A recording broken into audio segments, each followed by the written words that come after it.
Hi. I think we're live. We might not be live. Jared usually does this part for us. But I'll check right Jared's no longer with us tonight.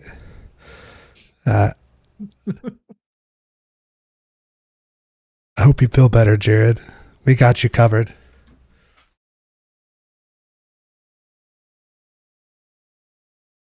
RIPIP Jared. Yeah, I see it live there.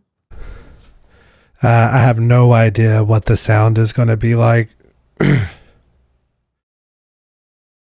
This is a scene I haven't used in a long time.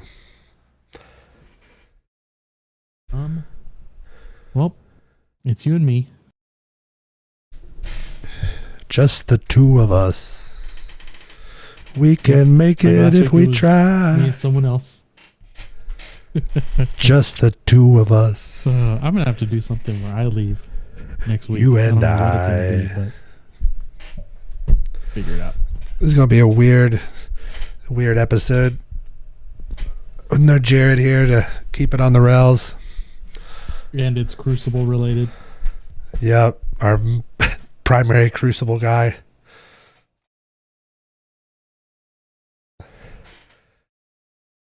By any chance, are you able to listen to see if the volumes are okay? Am I too loud? Based upon the bars, I think I'm a little louder than you.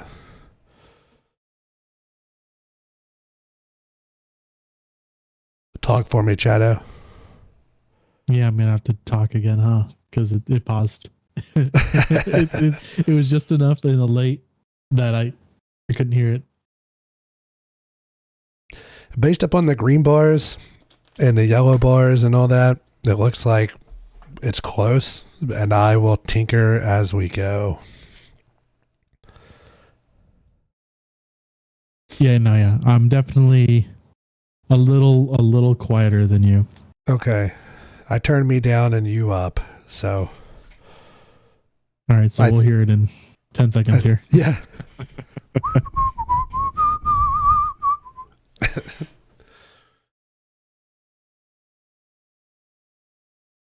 So, all right.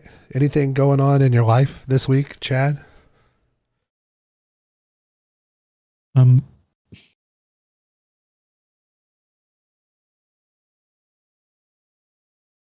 right, definitely we're like at the same level there. Okay. Be good. I'm gonna have to look into more on my mic stuff. I sound different than you, and we have the same mic. So I think what you got to remember, you have the cloud lifter, and I don't. Okay. So was that like soften my sound a bit more than yours? Is that what that does?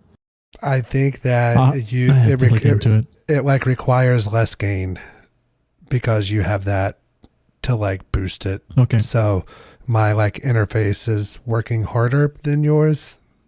I think. I don't know, man. I'm dumb. I'll look into it. I'm dumb. I'll watch videos and stuff about things and stuff and things. The other thing is like the stuff on the back of this. Yeah. Like how you can adjust like the. Yeah. Yeah. Yep. Yeah, you can do stuff there. Factory sent it out. Yeah. Did you see the new updated version of this mic that just came out? The first update that they've put out for this mic in like 30 years.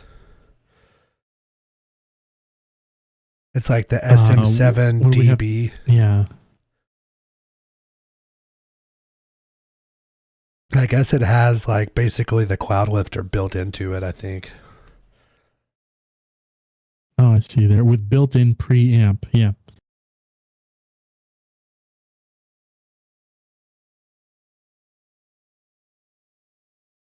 And they added branding to it, of course.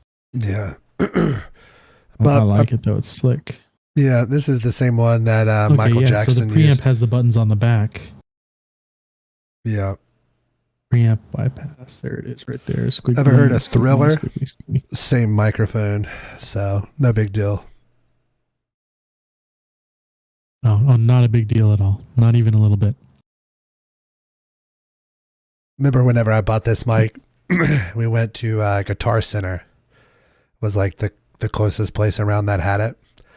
And Tiffany goes, "How much did you spend on that?" And I was like, a couple hundred. Just completely left it at that. Rude. And then she found out in like 3 minutes it was way more than a couple hundred. It didn't take long. So Yeah, because you not giving a solid answer, he just whips out a phone. yeah, we share a bank account, dummy. So I can see it. And I'm over here all like, I'm buying what I want. I did cut my hair today.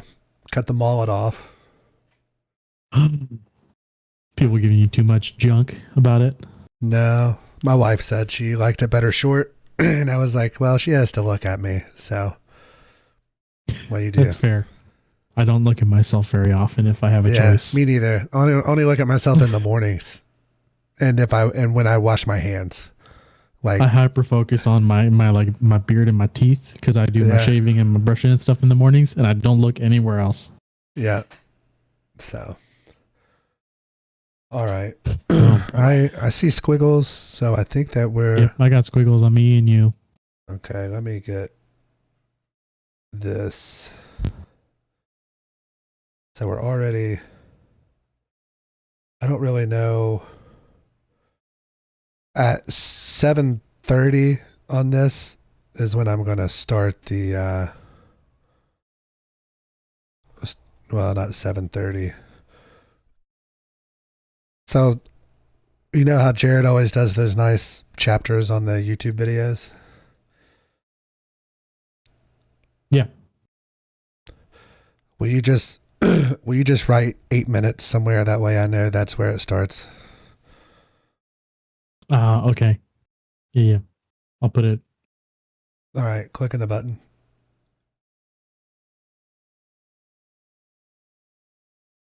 Eyes up, Guardians. We are live for episode 137 of the Conqueror's Corner podcast. Episode 138 of the Conqueror's Corner podcast. Today is Thursday, November the 9th. I am the Destiny Bad Boy, not Ryan Fox, and I am here with one half of my fire team that all of you CCPs know by now. Chad Ocero. I mean, I don't think that's how fractions work, but I think that makes sense. Yeah, you're missing the two other guys that. Mm-hmm. I'm missing half of my fire team. Yes, I am here. We are running without Jared, which like we said in the pre-show is great when the TWID is mostly Crucible based. So we'll run the gauntlet without him on this one. And as a reminder, if you're watching this on YouTube, I really hope it sounds okay and looks okay. Usually Jared handles that part. But don't forget, you can take us on the road via Spotify, iTunes, and other podcast services. Make sure you subscribe, unsubscribe, resubscribe, click the bell, turn on notifications, yada, yada, yada. Follow us on Twitter at DestinyCCPod. That's usually where we communicate the most. Join our Discord, play games with us. We have a TWID. Listen, it's probably going to be a weird show today. Just being honest, we're going to get weird. Saying that, we're going to get into our intro music, which is brought to you by everybody's favorite Link, who you can find on Twitter at Link of Time G. 148.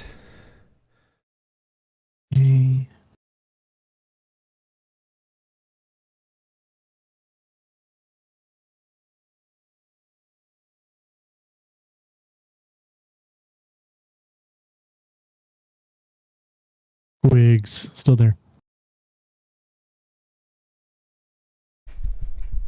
Mic check 1 2 1 2. Okay. See ya.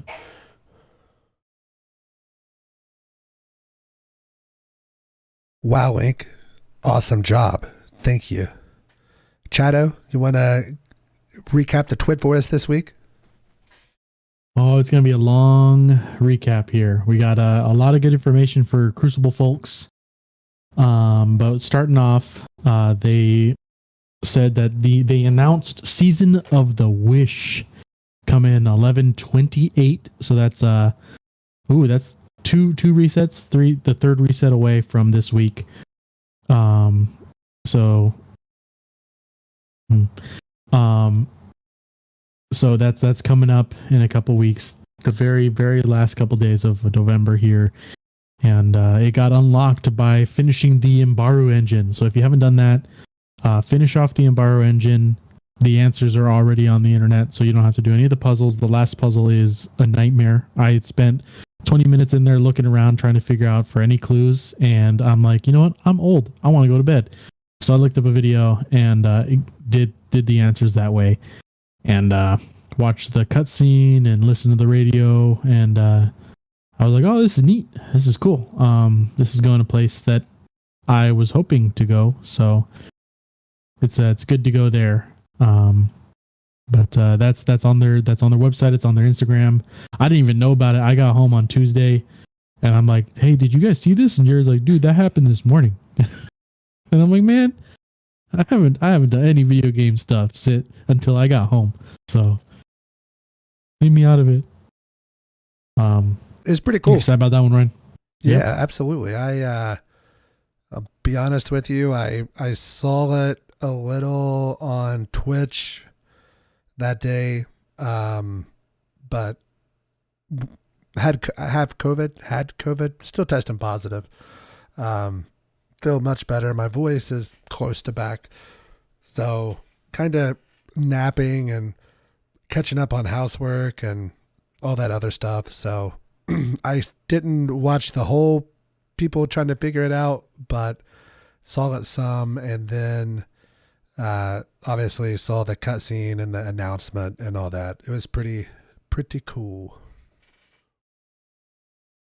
So moving from there, they talk about the road to season 23. So bringing in the Crucible Strike team. They're gonna they're changing the overall Crucible experience. The features included in changes are rewards, matchmaking, playlists, and modes. The goal is to steer Crucible experience in a direction that satisfies their most dedicated PvP players, which is definitely not us, but we dabble here and there, play a little bit here and there, depending on the season. But they are actively taking feedback and data from forums, social media, surveys, and analytics to drive their decision-making process. Some of the changes are going to be more immediate, like the checkmate tuning that they did this season, which didn't take very long at all. And while others take a little bit of time, like spawning data, so they can more balance out a map spawns.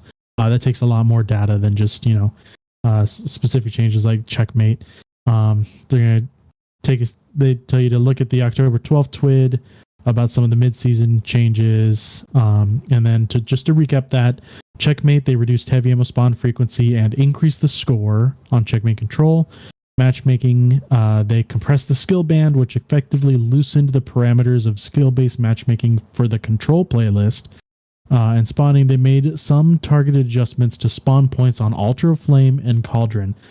So I guess they had enough data for those two maps to make some actual significant changes there. So as of writing, they're still gathering data on spawn changes, like I said. Checkmate, they just tuned bows and hand cannons in this week's patch.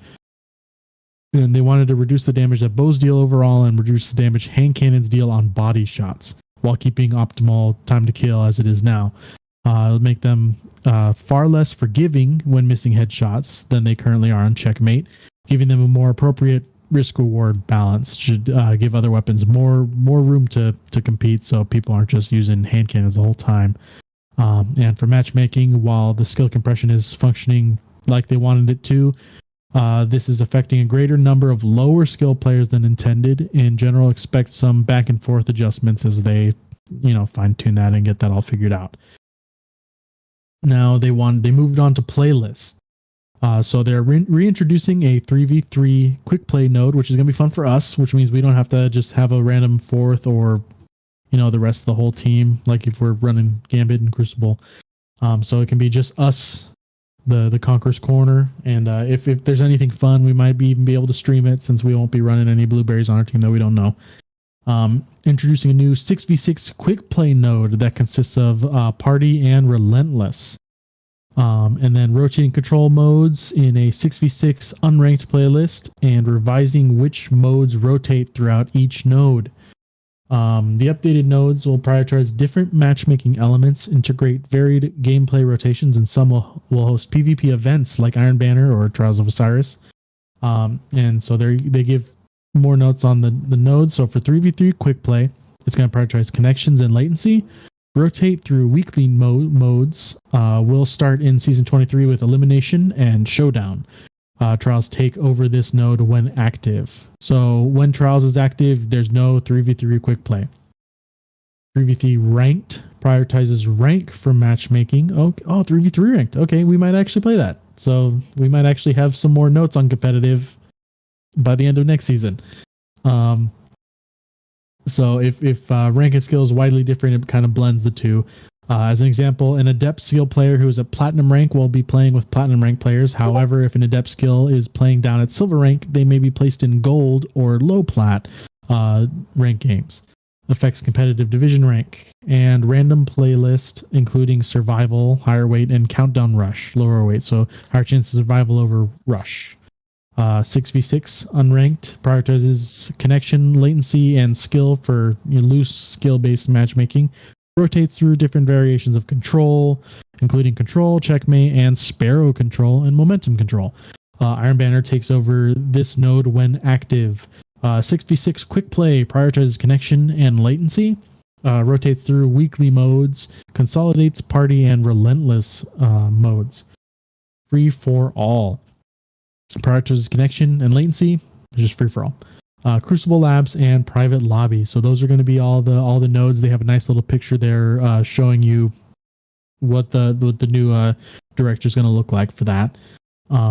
Which looks nice. They showed off that Sparrow control, which we'll get into here in a minute.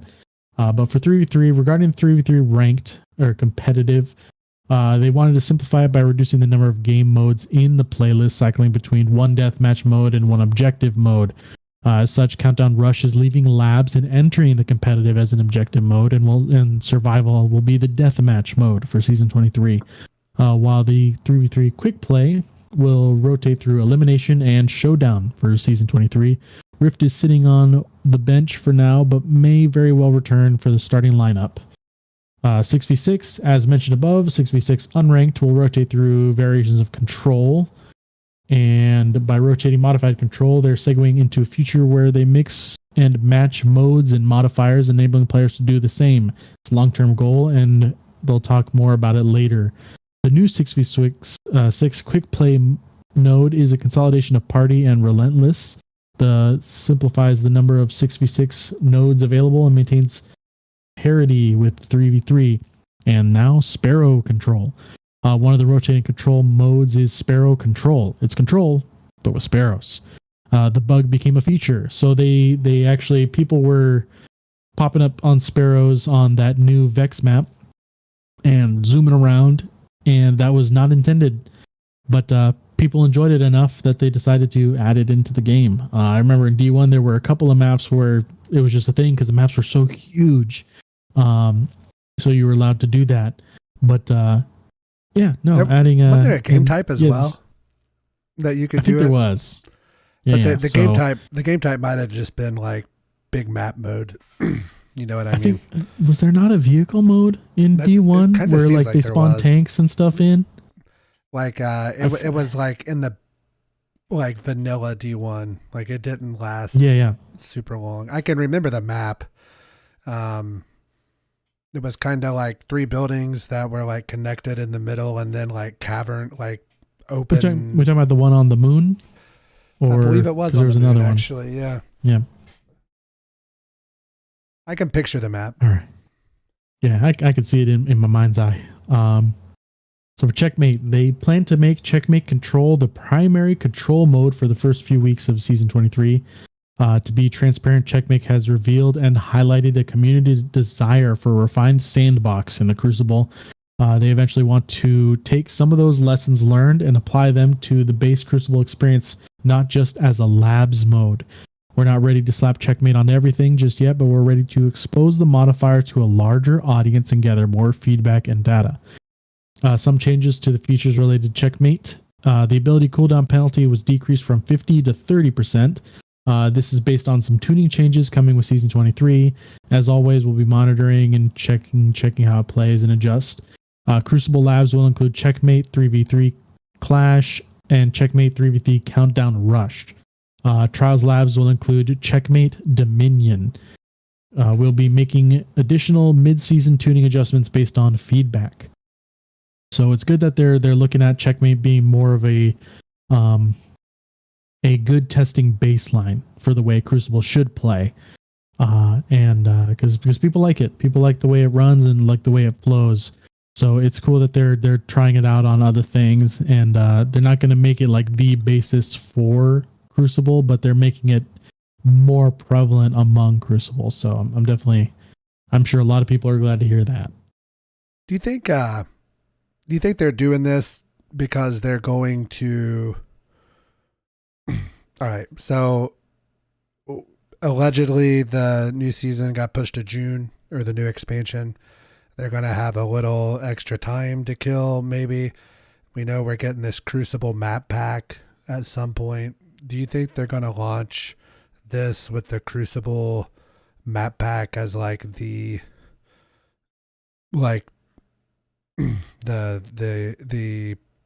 game mode on there? Oh, well, that's a good guess. Your guess is good as mine on that one, but maybe. It would be cool if with the map pack a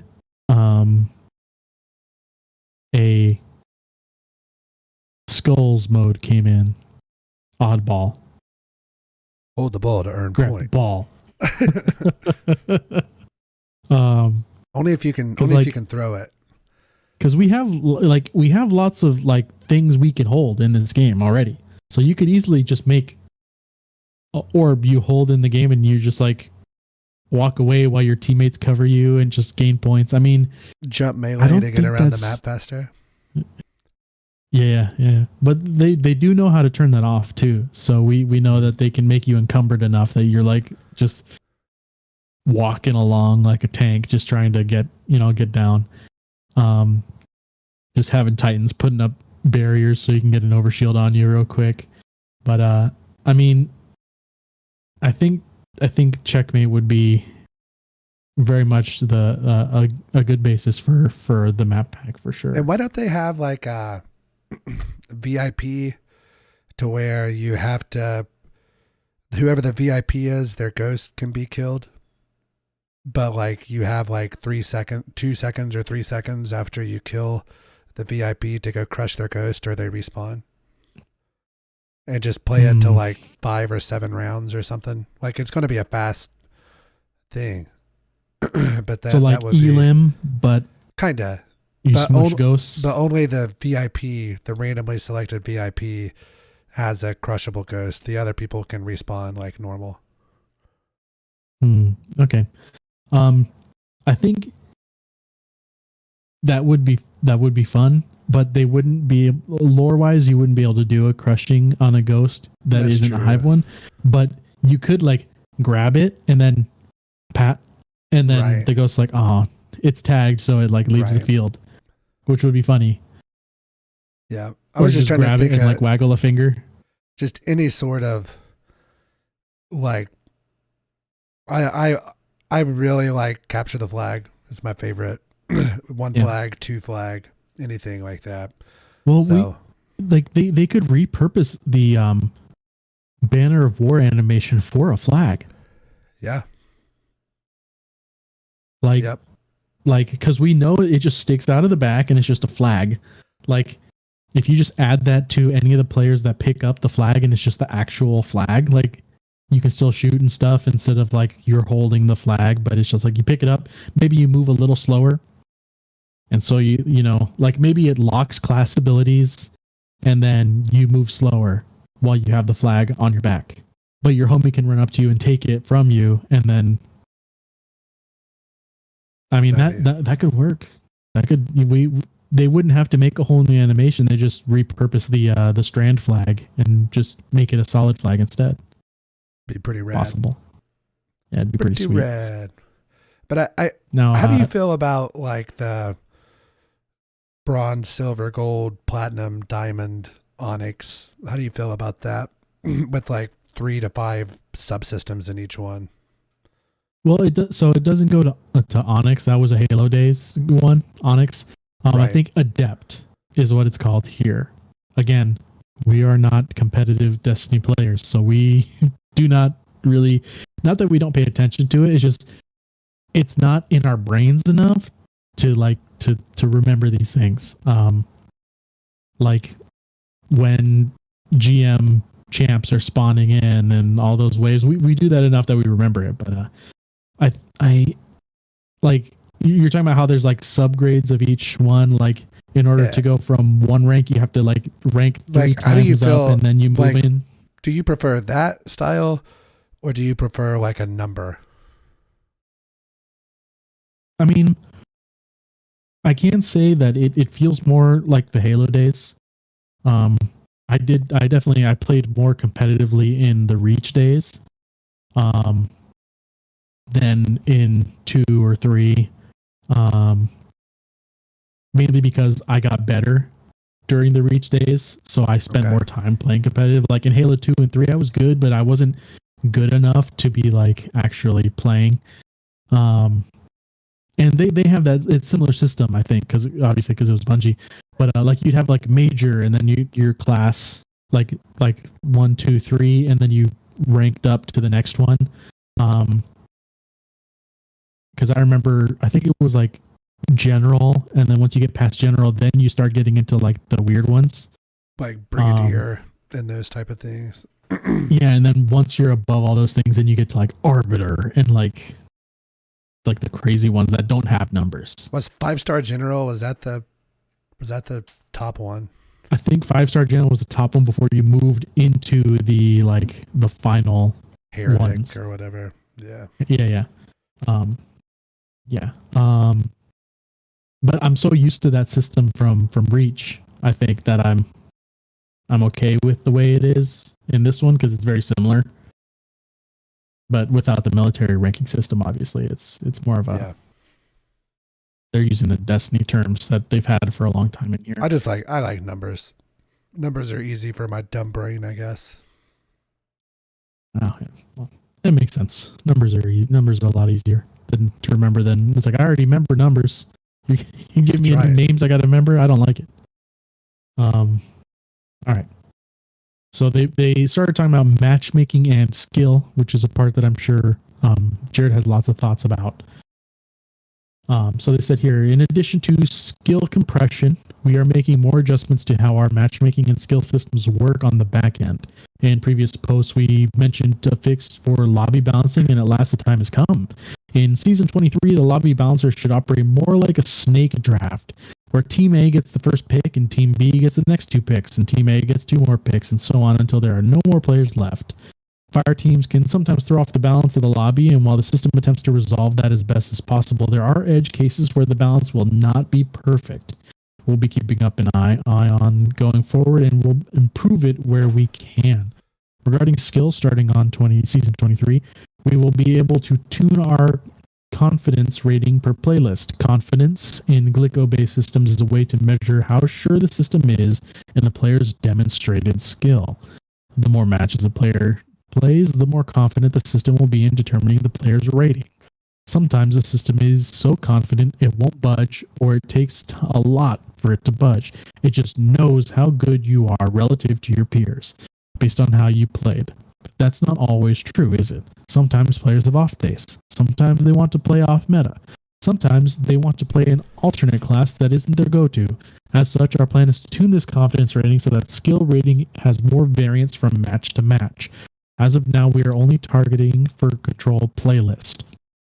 With these matchmaking changes, we hope to allow for a wider range of skill in lobbies while maintaining match fairness.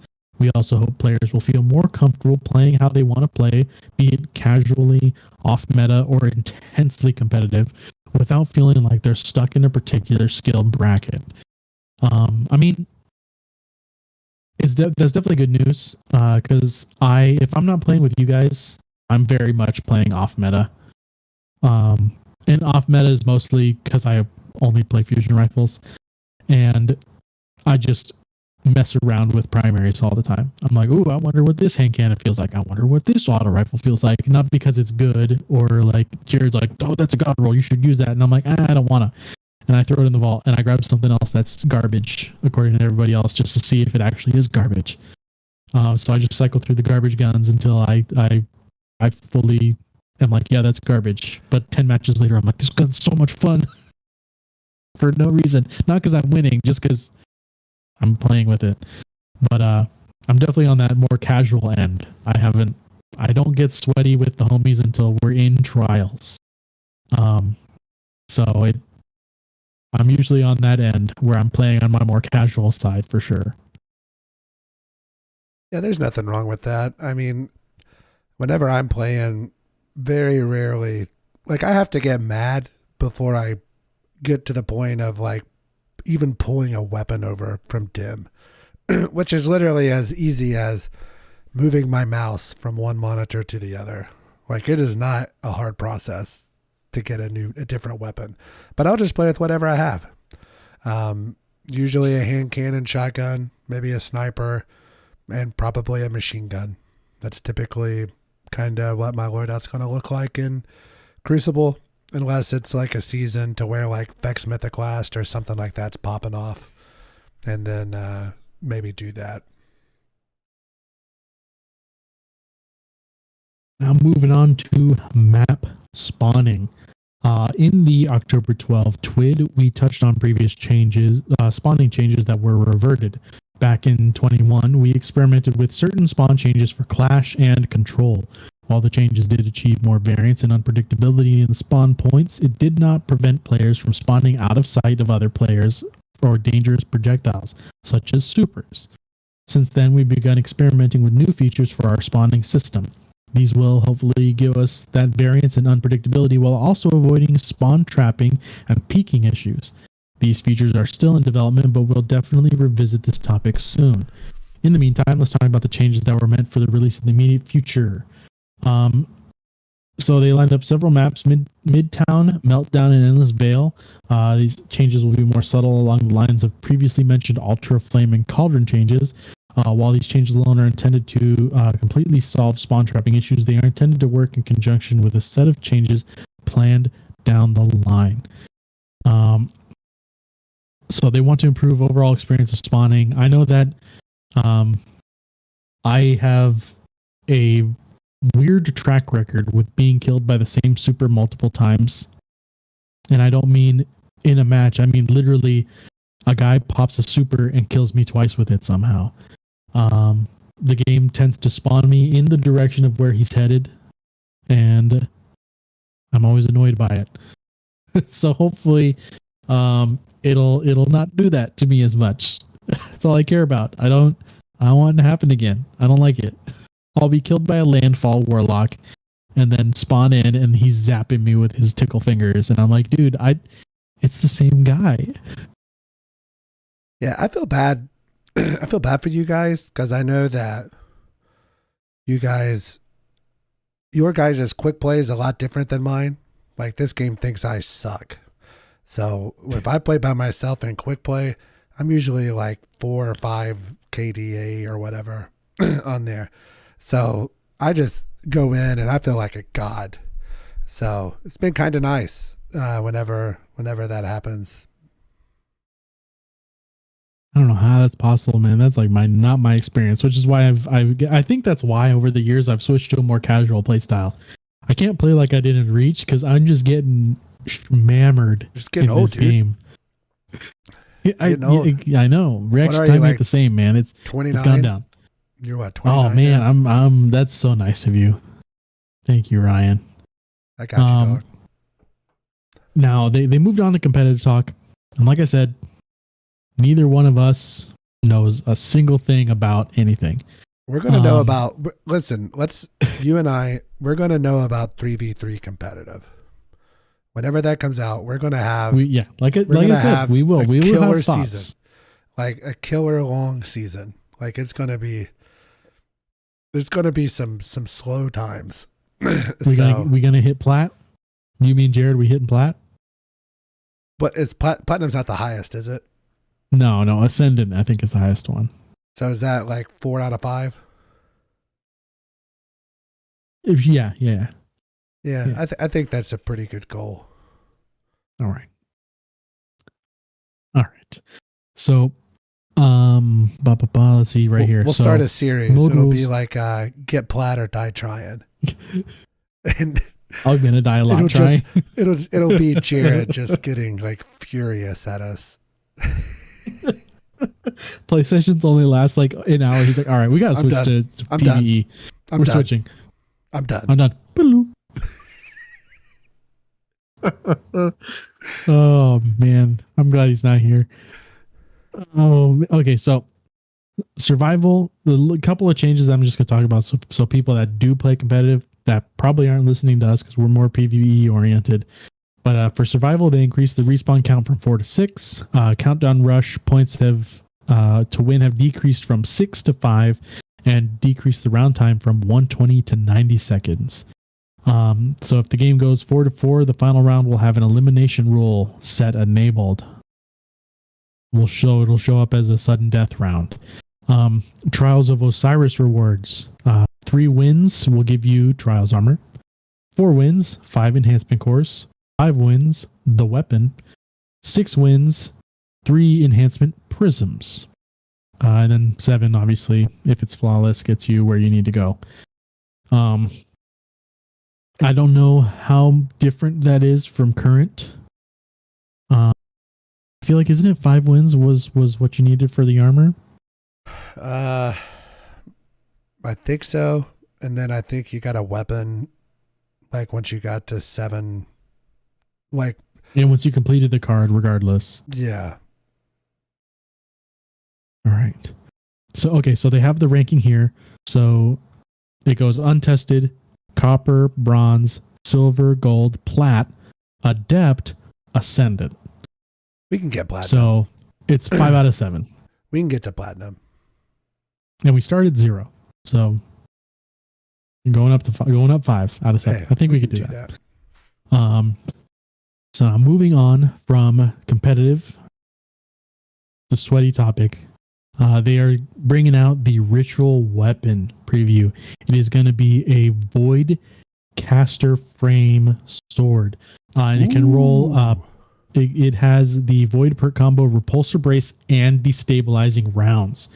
So that's going to be pretty fun. There's going to be lots of voidy boy explosions everywhere with repulsor brace. On a caster, so you can launch that thing out and just make the fireworks happen. It's going to be a fun sword, if not a good sword for sure. We don't have a void caster, do we? Yeah, that's why no. We have a Solar Scar, the solar one that was Trials. We have an arc one. And then Temptation's Hook, I want to say, is the name of the arc one. Yeah. So we don't have a void one. Solar we don't Scar, have a stasis or a strand one. Solar Scar, you could get some good rolls on that back in the day. I think you could get like chain reaction or something on it, maybe. And it was chain reaction. It just blows everything up, which is pretty much what this is with destabilizing rounds. Yeah, destabilizing causes those void explosions, which kind of spread a little bit. Now they give us weapons that are going in and out of rotation. So for trials, leaving is the Immortal and Astral Horizon, Ryan's favorite shotgun. Fuck that shotgun. RIPIP. New coming in is Incisor Strand Adaptive Trace Rifle. So we're getting a legendary Strand Trace Rifle, which is good. That's great. We still need a stasis one. Iron Banana. Leaving is Dark Decider Auto Rifle and Ganora's Axe Slug Shotgun. The new one is Lethal Abundance Strand High Impact Auto Rifle. Hey, I think you skipped the Eye of Soul that really good sniper PvP. Oh yeah, no, yeah. What Trials is that? returning. What's the Castle ISO. boundary? It's new because they added Nadir and field weapons have a trait to them this season. So next season we're getting the Cassoid Foundry. Was it the wild so card? No idea. Was that the trait this season? The one that can cause explosions? Yeah. So wild card is another. So we got three new traits: Nadir, field tested, and then whatever the wild card one was from. But yeah, so those three. So now they're adding Cassoid Foundry, whichever one that is. I don't know that name off the top of my head on this one. It might be one of those ones where the weapons all look similar, but they don't have a specific name attributed to them yet. So we'll find out. Okay. But yeah, iSoul's coming back with the Foundry. Maybe if I look at it, we might be able to figure it out. Can you get, what was that? Quick draw snapshot? I think you could get on that thing back in the day. Yeah, I think I still have mine in the vault, just chilling. Yeah. Because I got a beloved too, and it's like, well, there's so many snipers that all do the same thing. I know. And I love all of them. Yeah, but I think they were different slots, right?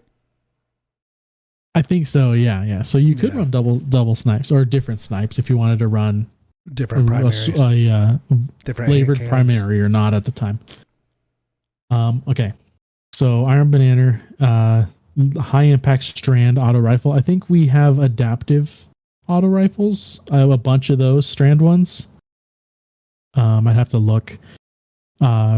Returning is the Reese Walker kinetic lightweight shotgun. So that's Elixni shotgun is coming back for a lot of people that like that. I never got a good roll on it, so hopefully I can actually get a good one this time around on it. And I think they're all rapid. I think they're all rapid fire. They're all rapid fire? Okay, cool. So it'll at least be a difference. Nobody likes the high impacts. Rufus Fury and Quicksilver Storm are both 720s. Okay. I don't have so high impacts on me. Yeah. Oh, I do. Which sucks because Banshee was selling a God roll one. It was like Frenzy and something else. It was super good. And I was like, oh, I already have one. I don't need it. Apparently I didn't. Then you didn't. I told my wife to buy it. Nightfalls. I was like, you need to go to Banshee right now. So she got it? Yeah, she has it. You just got to go mug her for it. Yeah. Next time she's on, I'll back you up. So for Nightfalls, leaving she's a higher is Guardian Buzzard. rank than me now. Okay, you will definitely need my help then. So we're losing Buzzard and the fan favorite, the Swarm. Dude, so if you don't have a good Swarm, by the Swarm. I got killed by that thing. I felt like such a chump, and it was in Gambit. Man, I was like, it was in Gambit. I mean, it's So the new Nightfall weapon, Undercurrent, arc wave frame breech loaded grenade launcher. So something to try to compete with the Vow the Disciple grenade launcher. They're going to try real hard. You're not beating that, I might not believe in them. Could you imagine getting a wave frame with Volt Shot Ambitious? That would have to be. I think Volt Shot is the only thing that isn't on that Vow the Disciple one that I'd be like, this is cool. So, what is that? Forbearance? Yeah. Yeah, because it's what? Ambitious Chain or something like that. Yeah, chain reaction. But the Volt Shot jolts targets. Volt Shot so you'd be able to use Volt it on champs. Probably has snuck in to be my favorite perk of like the last 2 years. I like Volt Shot. I love it. I love Volt Shot. That's why I run that Brigand's Law or whatever sidearm is. Man, that thing is good. And returning is the Uzume RR4 Arc Adaptive Sniper. I never got a good one of those either.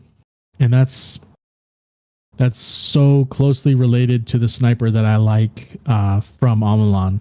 It's almost the one that I played with. I played with the Irene in D1, and that was my sniper, man. That was the one. I love that thing. I think I had a recording of like a 30-second Xbox recording of just getting like 4 headshots in a row, like a pink, pink, pink, pink. And I was like, oh man, that. Yeah, exactly. I got the get the camera. I got the extended mag clown cartridge 4-pull adept version of the Uzume. Yeah. Okay. Yeah, it's good, but we just haven't had any reason to need like sniper damage, really. So yeah, but keep it there just in case. Oh yeah. Like I if I get a quick shot or a quick snap or snapshot, quick draw, I keep it. And if I get fourth times, triple tap, and or Vorpal with firing line or something. Yeah, I keep those. I keep them just in case. Never know. And snipers are going to come back one day. They have to. I'll be there with my anarchy. Tink tink switch. So after that, they give us a little note here at the end here that Iron Banner's next week. It's the last week of Iron Banner for the season. So if you still need to work on that gilding, or if you still need to play a little bit just because you want to finish some stuff up, that's it. Next week is it. It's the last one. So we got, what is it? We got 2 more resets, weekly resets before the next season starts. Yep. Wow, that's really, it's sneaking up. Make sure you run I those. guess I didn't think about it all October. Make sure you run those missions, the exotic rotators, because they're gonna add a new one, right? Excuse me. Sorry. We don't know if they're going to change the weapons up that's available in those. So because they haven't talked about it. There are weapons, trust me, like Brigand's Law, that I don't have the patterns completed for, but I have the weapons, so I just have to burn 4 of those. What are they called, Chad? The things that come out of the season pass. Oh, the gosh. The resonance, deep sight resonance. You made them in my brain. Deep sight resonance things. The harmonizers. Deep sight harmonizers. Yes. So, I'm holding out hope that maybe they cycle some of those out, because I need 1 more firefight, which I can get next week. And then I have all of those done. So then I'm just missing like a Brigand's Law, a Pointed Inquiry, which I can get technically from Savathun's Throne World. But, man, it's not dropping at all. Not dropping at all. Played through the whole campaign with my wife. Not one. Not even like one that I can throw a resonance thing, a harmonizer into. So, man, if it makes you feel better, Ryan, I did the treasure chest exploit in Savathun's Throne World that first couple days. Yeah. And I still barely finished those ones within that first year of Witch Queen. Yeah. I know. Like I didn't finish them that season even. Like it took another season and a half before I finished those what kills me, sites. It was what kills wild. me is if I pull up Finch's like reward track, there's a red border one in the reward track that I can't get. There's a red border inquiry at the very end. Yeah, I can't. I've already, whatever. So something to look at. You should be able to hit every one. Like if you do one before reset, you can hit each of the 3 missions before the season ends, and maybe wrap some of those up. And I don't know. I don't want to tell you this is the fact, but every time that I ran it on Legend instead of the normal, I got 2 red borders to drop. So your mileage may vary on that, but something to keep in mind.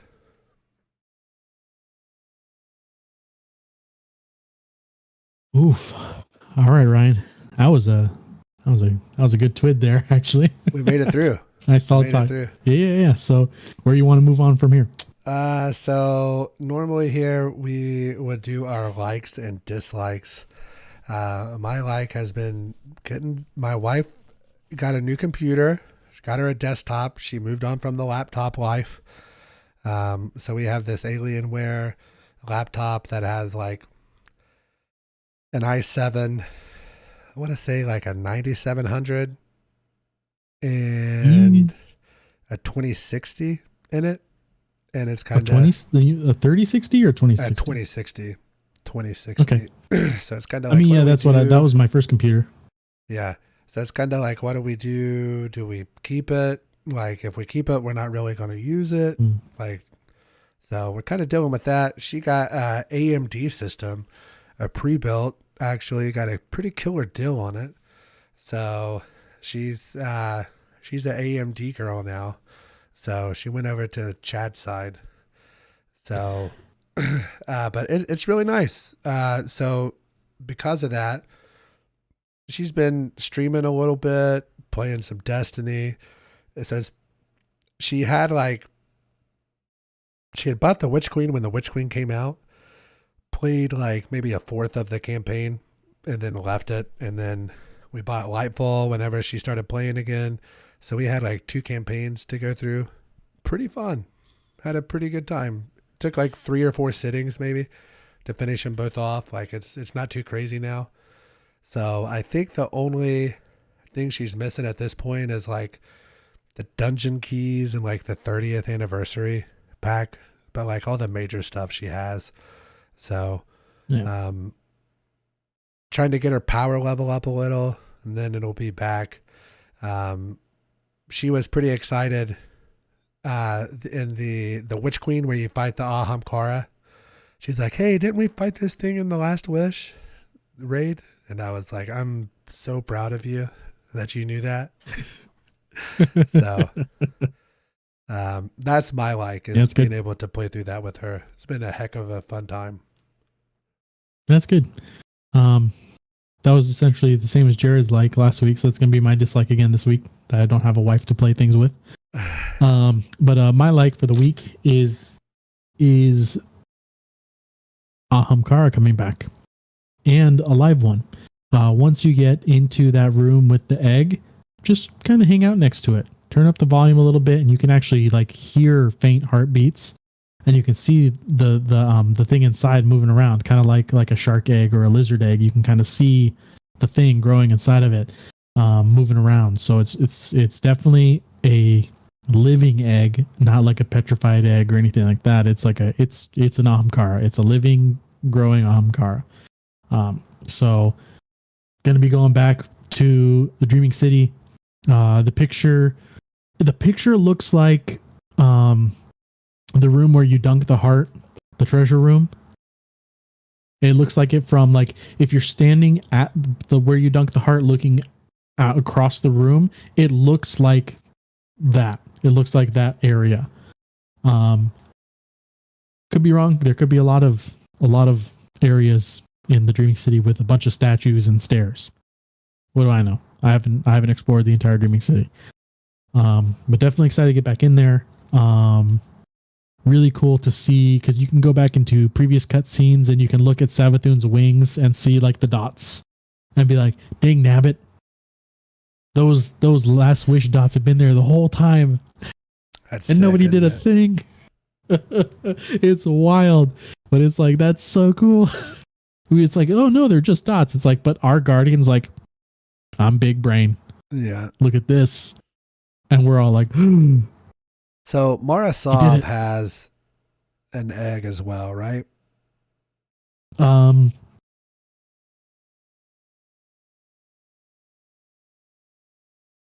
you talking about like in her like special her like ascendant area, her ascendant plane zone with like the galaxy in the background and the cliff? Yeah. I feel like that's true, but I don't remember. I'm like 99% sure that she does. I believe you. I'm gonna have to. Maybe it's this week. If this week's strongest, we can get in there. Yeah. Maybe. But you know, have you know, like in you watch Game of Thrones, right? No. Oh, okay. So at the end of the first season, Khaleesi, which is like the main chick, she she has the dragons, right? In order to birth the dragon, she has to go into the fire, like to birth the eggs. So she like walks into fire, stays there overnight, then her dragons are born. Is there any sort of special ritual or anything that has to happen for these Ahamkaras to be born that you're aware of? We don't know much about growing them because our whole deal as guardians was killing them. Right. And Mara hasn't told us much. We know that she found Riven. I don't know if it was as an egg. I can't remember that, but I feel like that is the case. I'd have to look into it. That's lore from a long time ago. But I feel like she did find the egg and then hatched it and then used Riven to grow. But I'd have to check.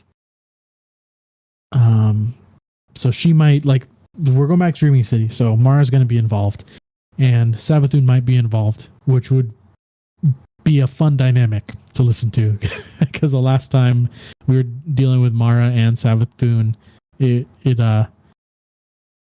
wasn't great. So Any chance we break I the hope curse? to get some of that banter. Huh? Any chance we break the curse next season? That was the next thing I was going to say is we probably end the Dreaming City cycle next season. But that way the Dreaming City story is finally over and they can check that one off the books there. Another thing that they can finish up and not have to deal with down the line, just like this 15th wish.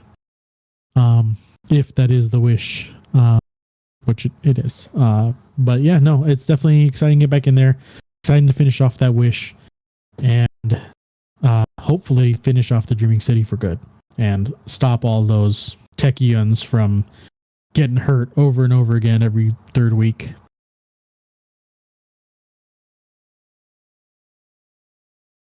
All right. And yeah, my dislike is not having a friend to play with. A special friend. My dislike is kind of the end of the season, kind of wrapped up everything for the most part. So trying to find reasons to log in and play is kind of hard at the moment. Oh man, I should start bounty stacking. I forgot all about it. Yeah, I've got like 25 stacked on my warlock, so. Well, I like to do the Dreaming City. The 6 ascendant challenges or whatever. There's only 3 now that I can do. Shoot. And this is if you want to do the ones on Europa, you have to start this week so you can get all 3. I only do those for major expansions. It's like the only time I worry about doing this. I like to get to level 100 before Jared, and then I slow down. Well, all right. So that's that segment. Weapons breakdown. We're gonna skip that this week. Gambling corner. So just quickly, our bet this week was the closest to time completed on our next GM that we did. We did run Scarlet Keep Tuesday night, and our time was 24 minutes and 4 seconds. Jared went flawless, 0 deaths, I see here at the report. So good job, Jared. Wish you were here to tell us how good you were, but you're not. So that means Jared is the winner. That was a 2,000 ante, so that's going to take Jared to 6.5. It's going to take me to 4 and Chad to 20.5. Since Jared's not here, we will skip a bet this week. But I believe that takes us to lore. Chad, I know you had mentioned maybe not doing lore this week. What did we end up deciding? I am going to leave that one up to you because I can, or I can skip it. It's up to you.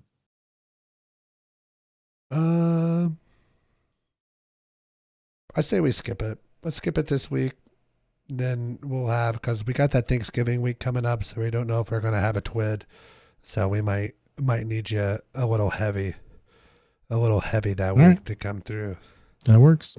So mailbag, gonna be honest, haven't really checked it a whole lot. So um, the first question is references the TWID and the Glico competence system, which Chad mentioned earlier whenever he was going through, which is kind of like once the game thinks it figures out what your level is, you kind of stay at that level. And what are your thoughts on this as a whole? Chad, I'll let you go first. I kind of have a lot of thoughts. A lot of thoughts. Um, so just to refresh, it's a way of measuring how sure the system is in a player's demonstrated skill. The more matches a player plays, the more confident the system will be in determining your rating. Sometimes it's so confident it won't budge, or it takes a lot for it to budge, and it just knows how good you are relative to everyone else. So they did say that they're going to try to make it more flexible, because people have good days, people have off days, people have days where they're trying really hard, and days that they're not trying really hard. And that's obviously the case. Real world isn't fully, can't be encapsulated truly with numbers, unfortunately, for all of the business people out there. It is a truth that you can't get over for these numbers. Now you could say, oh well, your good days and your bad days are encapsulated in the data. It's like, well, what if you choose to just play casual a lot for a good run? Like 1 month, you're like, I'm just gonna play with bad guns just to have some fun. Like, and it's not a skill based thing. It's just using things that aren't great, and that's fine. So adding that flexibility, I think, is going to be a good thing. It's going to be something that hopefully makes less shutouts. And I don't mean like 100% they're gone. I mean, like, out of 10 games, if 4 of them are shutouts, maybe make it 3 instead. That'd be great.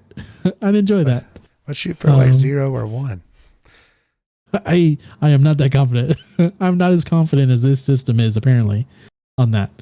But I mean, if the added flexibility reduces that number by a little bit, I'm for it for sure.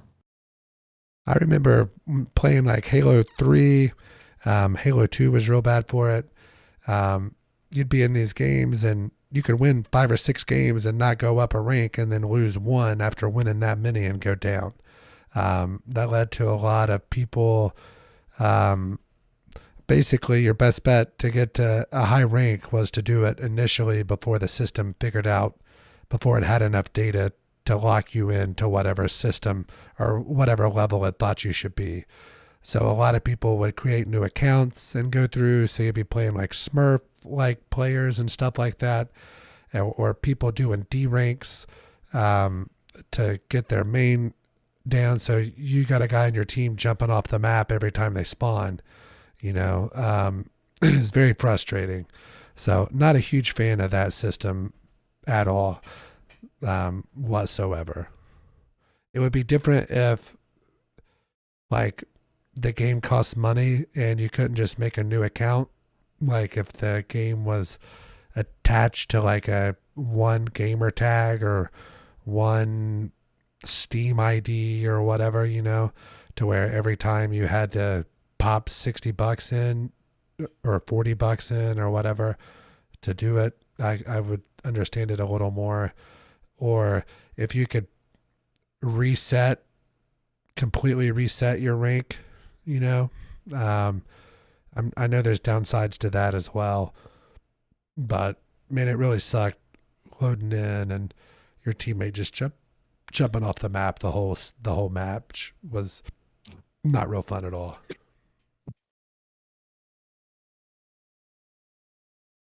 All right, question 2.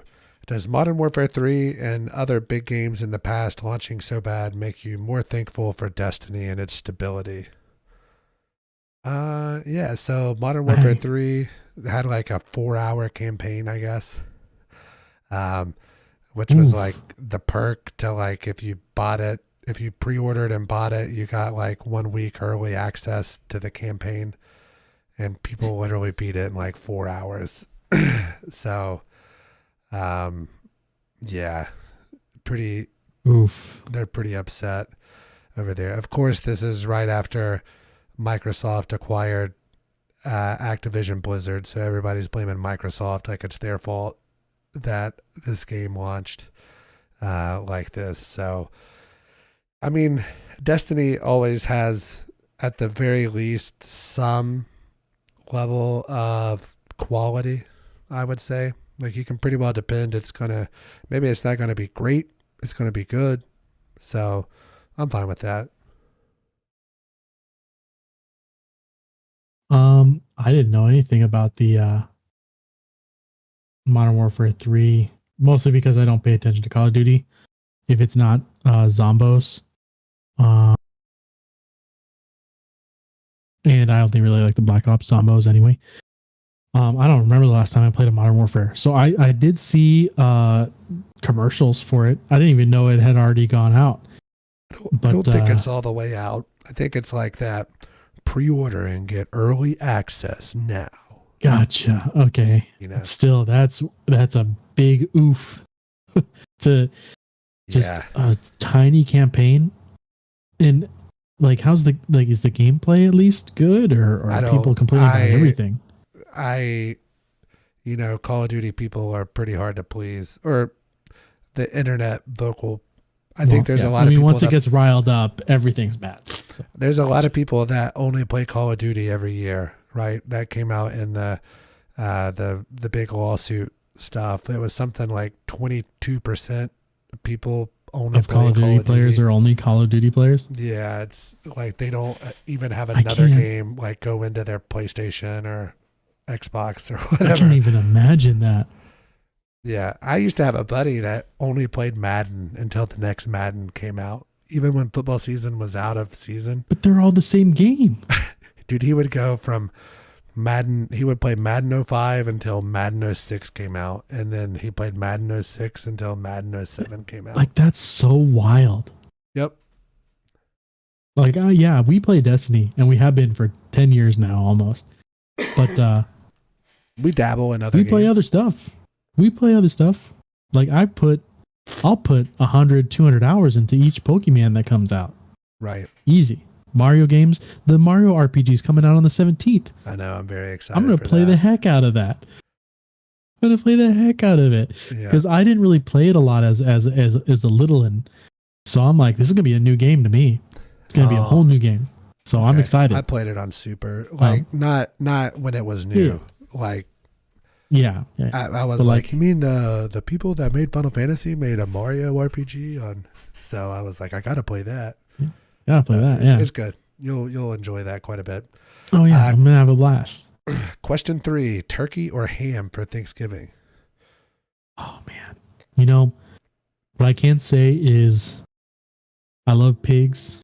I love playing with them. I love petting them. They're like smart dogs, smarter dogs. Some of them. And they're also my favorite to eat. They're my favorite animal to put in my mouth and eat. But I don't like ham. Okay. I don't know what it is. I'm not a fan. But if someone hands me like a ham sandwich, or if I go to a Thanksgiving at Mr. Not Ryan Fox's house, and he's got a big old ham and pineapples, Mrs. all over it. Not Tiff Fox cuts me off a slice of ham and puts it on my plate, I'm gonna eat it and I'm gonna say thank you, and I'm gonna enjoy it.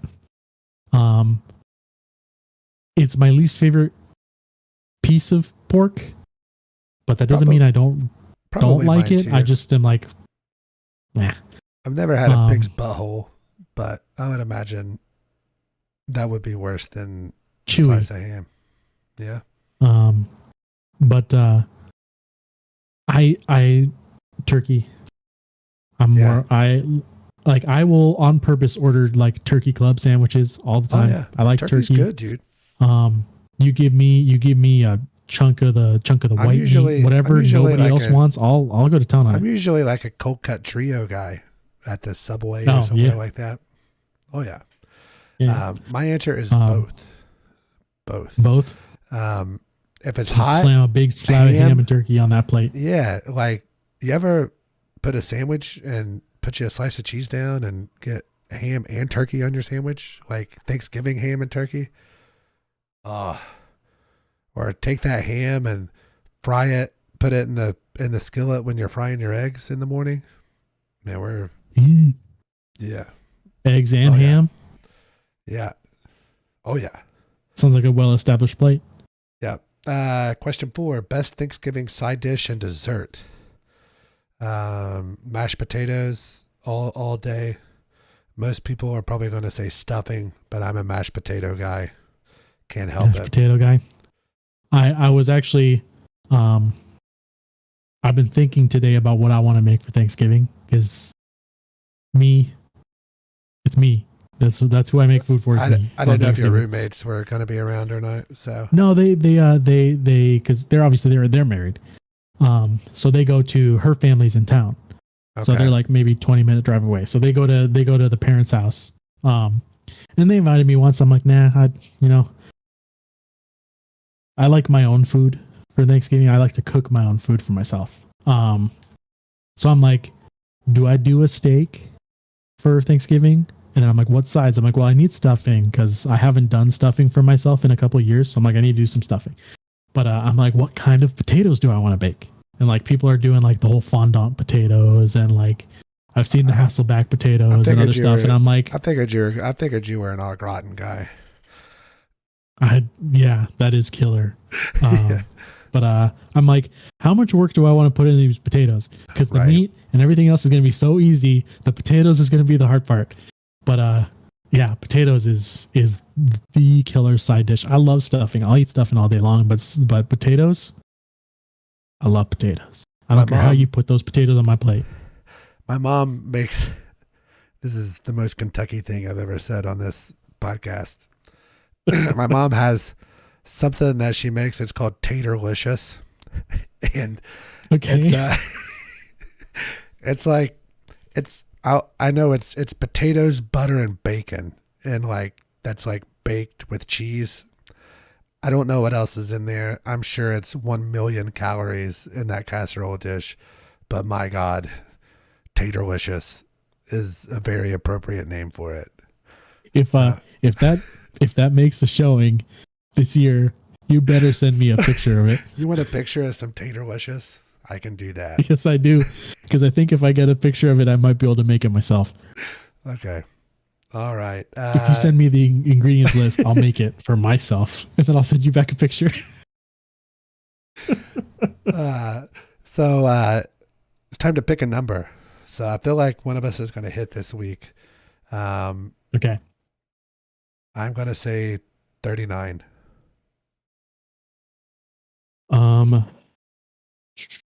I'm feeling it in this area under the camera. 66. All right. I think I have it pulled up here on the stream. So on the third roll 1, roll 2, 66 just hit on roll 2. Do you want to re-go? No. That sucks, dude. 72. 72 is the winner. Dude, you were so close. You were so close. That's disgusting.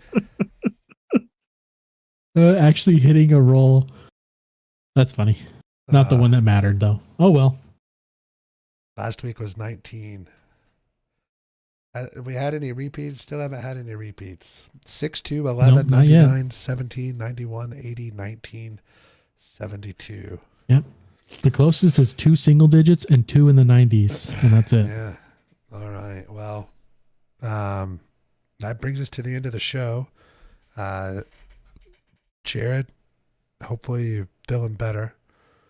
Remember, follow us on Twitter at DestinyCCPod. Send us a bunch of friend requests so we can play games together. Chad, I'll let you sign off. Definitely that about the lore. The lore was really the ending of the Festival of Lost stuff, but not super important story-wise. Next week, we're going to start off the final lore book Let me see here. The books Rite of Passage. So that's going to be 2 weeks worth. It's going to be the last 2 weeks of the season, and we're going to get into that next week. As always, go Cats. Love you guys.